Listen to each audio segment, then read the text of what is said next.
ceux qui me connaissent savent que je suis un très grand fan du film Jurassic Park, sorti en 1993, qui constitue à mon avis une excellente adaptation d'un roman plutôt moyen.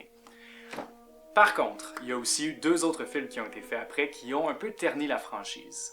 Mon rêve a toujours été de voir un film qui retournerait dans les lieux du premier, c'est-à-dire Isla Nublar. Et voilà que Jurassic World exauce ce rêve. Par contre, il faut comprendre que c'est pas un film qui s'adresse seulement aux fans. Quoiqu'il y ait bien des clins d'œil qui sont fort appréciables, ceux qui ne connaissent pas la franchise vont tout de même apprécier le film pour ce qu'il est. Jurassic World surclasse aisément les 2 autres films de la franchise, c'est un secret pour personne.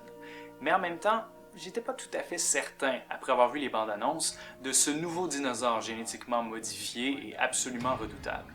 Quoique le film se charge relativement bien de nous expliquer pourquoi et comment on en est rendu là. Ça fait déjà 10 ans que le parc est ouvert, et déjà, les adolescents et le grand public commencent à être un peu blasés du T-Rex, et le film le montre très bien.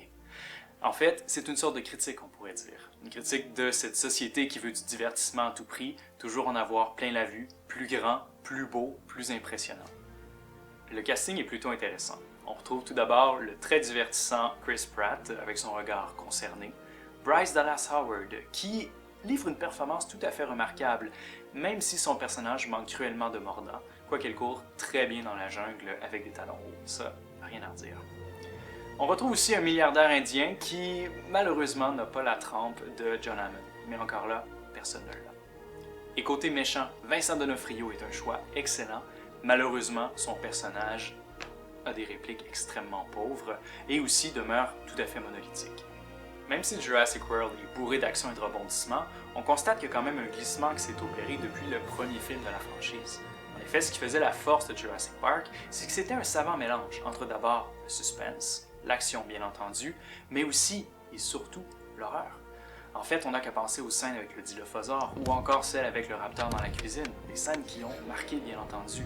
Alors que là, avec Jurassic World, on est dans l'action et le gros film catastrophe, donc évidemment, il y a un petit peu de subtilité qui manque.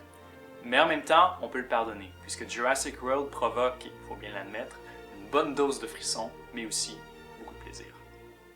Evacuate the island. She's a highly intelligent animal. She will kill anything that moves.